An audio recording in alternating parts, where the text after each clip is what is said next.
asik banget nih kalau udah siang-siang gini ya. Lagi di ayunan, stalking Instagram, Twitter. Tapi ya teman-teman, ada beberapa teman-teman Wonder Food sekarang lagi membahas, ribut banget ya di Instagram saya. Katanya Kak Ogi bahas dong tentang krim brulee. Ini nih ada Anissa Putri. Mrs. Ogi bahas dong krim brulee. Aku kemarin habis makan krim brulee kepikiran nih. Yalah sampai kepikiran. Terus ada juga nih dari Aprilia Anggi. Kak bahas dong tentang brulee. Ada apa sih? Mungkin karena abis Valentine kali ya, abis hari kasih sayang, jadi sama pacarnya mungkin diajak ke tempat yang romantis, terus abis makan krim brulee, jadinya bawaannya tuh manis-manis. Tapi ada juga loh video kiriman dari teman Wonder Food, kita lihat ya. Hai Wonder Food, nama aku Dini. Kemarin aku habis makan krim brulee, jadi penasaran deh tentang itu. Tolong bahas ya. Tuh, nanyanya juga tentang krim brulee. Sepengetahuan saya itu krim brulee ini adalah dessert favorit memang dari orang Prancis. Dan memang di Indonesia ini menjadi favorit semua orang. Itu biasanya ya, dessertnya itu di bagian atasnya itu ada gula. Gula ya kan yang ditaburin, terus kemudian dia dipanggang. Biasanya juga pakai alat itu loh, yang kayak api yang disemprot zzz, gitu. Gulanya itu akan jadi keras, terus jadi seperti karamel. Warnanya itu agak coklat-coklat gitu. Nah biar kalian nggak penasaran, ini dia informasi lengkapnya. Brulee itu adalah istilah hidangan dengan lapisan gula yang telah dilelehkan sebelumnya. Salah satu dessert yang sangat terkenal dengan lapisan gula ini adalah krim brulee. Prancis merupakan negara di mana sajian ini berasal. Kalau diartikan, krim brulee itu bisa disebut krim gosong. Hidangan ini sangat populer karena rasanya yang lezat dan cara pembuatannya yang simple saja. Bahan yang digunakan untuk membuat krim brulee adalah susu cair, kuning telur, gula pasir, dan tentu saja krim kental. Cara buatnya gampang saja. Kuning telur cukup dikocok dengan gula pasir, lalu susu dipanaskan dan ditambahkan krim kental. Tuang campuran susu ke dalam kuning telur. Aduk rata dan tuang ke dalam tempat yang tahan panas. Lalu letakkan dalam loyang yang telah diisi dengan sedikit air. Cara mematangkan seperti ini disebut teknik bain-marie. Matangkan kurang lebih 40 menit dengan suhu sekitar 140 derajat Celcius.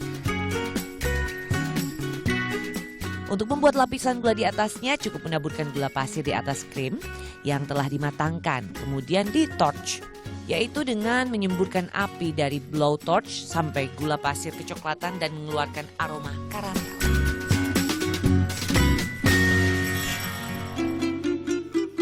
Saya masih punya info menarik nih mengenai krim brulee. Ternyata bukan cuma di Prancis loh yang punya krim brulee, di Jepang juga ada. Tapi sajiannya berbeda, ini dibuat crepes. Belum lama ini muncul gerai crepes baru di Harajuku bernama Komcrep. Keberadaan rasa unik dari krim brulee membuat penyuka makanan manis tentu saja ingin mencobanya. Creperie ini punya banyak pilihan rasa, tapi yang paling membuat penasaran adalah crepe brulee. Menu tersebut baru pertama kali ada di Jepang loh. Crepe brulee itu punya 5 rasa berbeda, termasuk coklat, vanila, stroberi, dan cream cheese. Sementara rasa original berisi custard kental dengan topping gula karamel akibat pembakaran memakai blowtorch. Saya sih sepakat dengan teman-teman kalau krim brulee ini memang dessert yang paling favorit. Tapi dari informasi yang saya bagikan tadi, yang paling menarik perhatian saya adalah teknik yang digunakan. Itu loh, api yang disembur-semburkan. Nah, itu sebenarnya tekniknya namanya blowtorch. Sebenarnya teknik ini sudah digunakan banyak sekali chef kok. Baik itu untuk daging, untuk telur. Saya tuh jadi penasaran banget. Sebenarnya teknik blowtorch ini apa sih? Coba kita simak ya. Aneka sajian yang diolah dengan teknik blowtorch seperti semakin digemari ya. Blowtorch itu sendiri adalah alat berupa tabung gas kecil yang dilengkapi penyemprot api. Alat ini punya tendangan yang cukup kuat untuk menyemprotkan api dengan suhu panas memadai. Kalau ditekan, api akan menyala dan dapat dipakai untuk mematangkan atau memanaskan permukaan makanan dalam waktu yang cukup singkat. Alat ini juga biasa digunakan dalam proses finishing, menambah aroma sedap sampai dengan membuat karamel. Berbagai olahan seperti ikan, daging, putih telur kocok, bahkan dessert lezat bisa menggunakan teknik blowtorch. Blowtorch bisa dibilang sebagai teknik mengolah makanan yang cukup unik. Penyajian yang terlihat ekstrim jadi daya tarik tersendiri, apalagi kalau dilakukan di depan pelanggan ya. Tuh teman-teman udah lihat kan teknik blowtorch, itu yang namanya teknik blowtorch. Cuman yang menjadi concern saya, teknik itu kan menggunakan api. Biar gimana pun itu kan pasti ada senyawa-senyawa dong yang keluar dari api terus nempel ke makanan. Kira-kira aman gak ya dengan makanan itu sendiri? Terus kira-kira juga jenis makanan apa yang sepertinya bisa menggunakan teknik ini? Coba kita tanya ahli ya.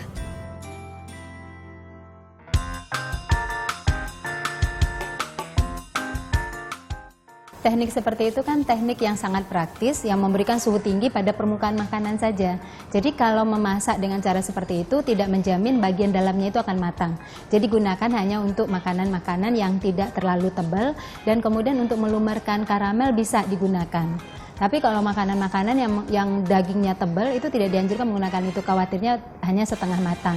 Dan kalau untuk memanaskan, ketika makanan itu telah lama dibiarkan baru dipanaskan, itu berisiko ada bakteri di bagian dalam makanan tersebut. Jadi kalau dipanaskan dengan cara seperti itu, maka hanya permukaannya saja yang bisa bebas dari bakteri tadi dan matang untuk kedua kalinya gitu ya. Jadi hanya disarankan untuk makanan-makanan tertentu saja. Baiklah, gimana Aprilia Anggi dan Anissa Putri juga teman-teman yang sudah mengirimkan video kirimannya? Semoga menjawab ya pertanyaan tentang krim brulee. Buat kalian juga yang masih punya pertanyaan, boleh mention saja ke Twitter ataupun ke Instagram kita di @wonderfoodnet. Jangan kemana-mana ya, karena setelah ini saya masih punya informasi penting lainnya. Tetap di Wonder Food.